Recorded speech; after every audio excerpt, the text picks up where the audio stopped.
This is going to be a rough one, but we're going to do it anyway. And I'm glad to know about it. I wish I could be there, but not everything always aligns in this universe of ours. One of the saddest days I know of was the day we lost Doug Austin. He was our loud, boisterous Gray Elvis, as I like to call him.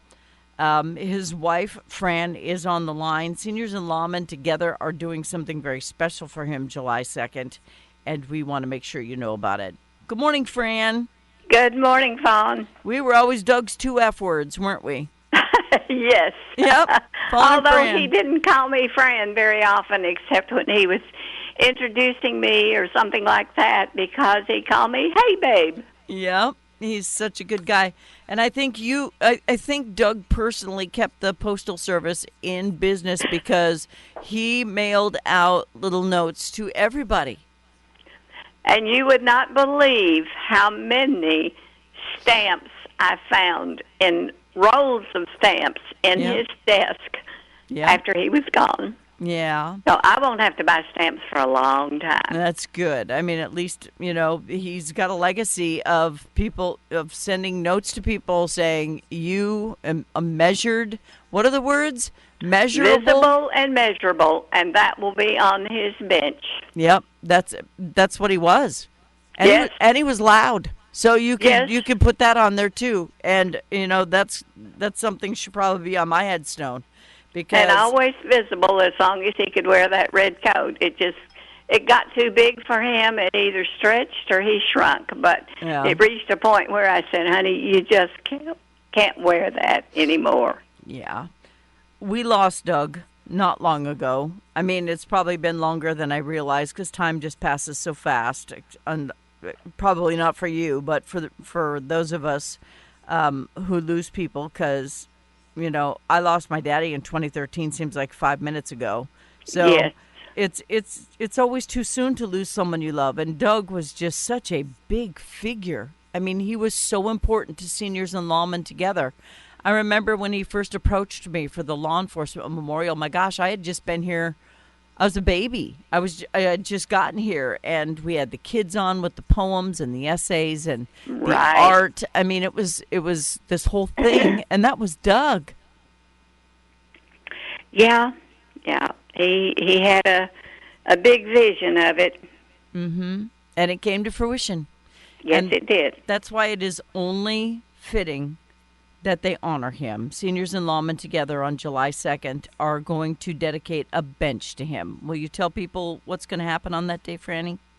Well, the way I understand it, we will have an MC, and the wonderful Bobby Newton from the Cape Police is planning to bring out a canopy. Now that I've announced this, Bobby, don't you forget. Yeah. He's going to bring a canopy. He's going to bring water. He's going to bring a sound system. And he has arranged for a lone bagpiper. I bet that's Darren. I'm sure that's Darren's side. Yeah. Yes. And then we will probably have at least one of the county commissioners there. Of course, I've invited my church. Mm-hmm. I've invited my family, but my out-of-state family will not be here except for my other daughter and two of my grandchildren. And so I don't know. I don't expect anything. It's just an honor, and we're going to try to enjoy every minute of it.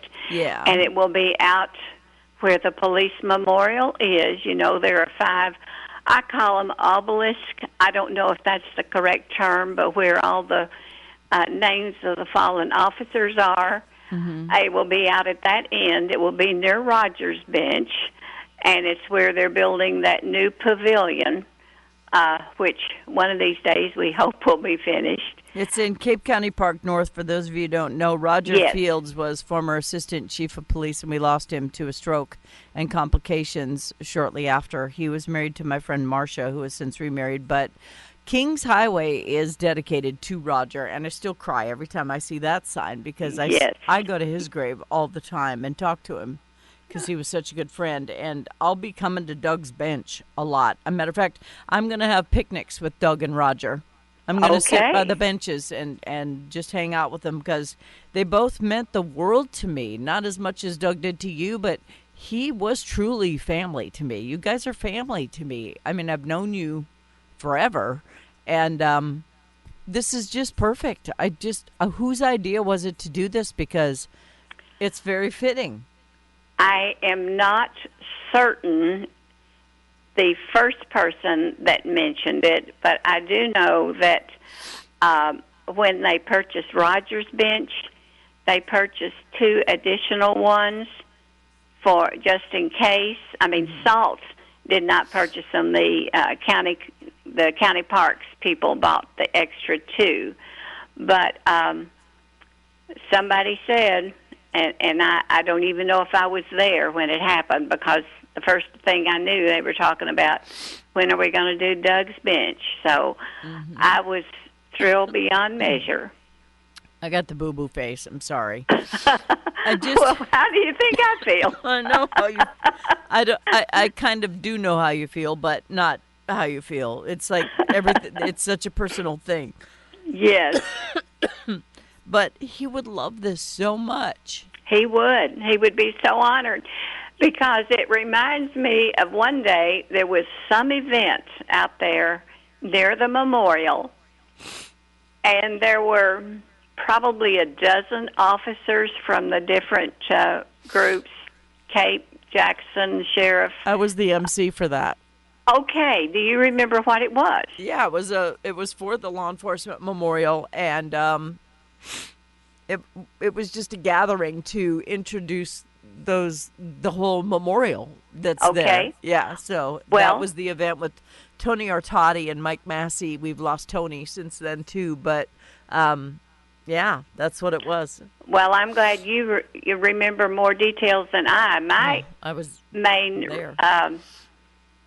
remembrance of that is they lined up all the officers to make a picture, and then they called him over to stand with them. Mm-hmm. He was their biggest supporter. He was. And he was so thrilled. Yeah. So thrilled. Yeah. He's a special guy. Do you have his award still in your house? Oh, yes. That's the only award I have up in my house is the one on top of my fridge. I was the first one to get it. Doug was the second one to get it because I don't think anybody loves cops as much as me and Doug. I really don't. He was a cop lover, and I support them to my last breath. And, you know, my last is coming up here real soon. Not my last breath, but the last time I get to defend my brothers and sisters in blue. But I just want to thank you for letting us all share Doug. Well, he wasn't mine to share. He belonged to everybody. Well, he's very missed, and I think this is a very apropos type of thing to do for him. I hope there's an American flag standing behind in between him and Roger's bench. I know the great big one is there, but they deserve their own to be flying for them as well. This is a rough one, Franny. We got to wrap it up because I'm running out of time. But as the wife of the one and only Doug Austin, just thank you for all the years of allowing him to be loud and proud in support of law enforcement. And he was just such a lifter-upper of everyone who did any little thing for him. Always got a card, and everyone remembers him. My receptionist asked where he was just the other day, and I said Doug passed, and she was like, "Oh, I loved him so much. Everybody loved him, Fran." I know that. Okay. Well, we have to cut it off, but it is July 2nd at what time? At 10 o'clock. Yeah, 10 that might a.m. help. Yeah, it's at 10 a.m. July 2nd. It's going to be a bench to honor Doug Austin. I think this is perfect. I am going to be at the bench a lot, so I'm sure I'll run into you. But all the best to you, Franny. It's been great all these years knowing you and, of course, knowing Doug. Well, thank you, Fawn. Fran Austin, wife of Doug Austin, seniors in Lawmen Together. I wasn't supposed to say that on the air, sorry, but the newspaper and the TV crew kind of put it out there already. July 2nd, 10 a.m., a bench to honor the one and only Doug Austin with visible and measurable impact on this community. Thank you, Fran. Thank you, Fawn. Bye-bye.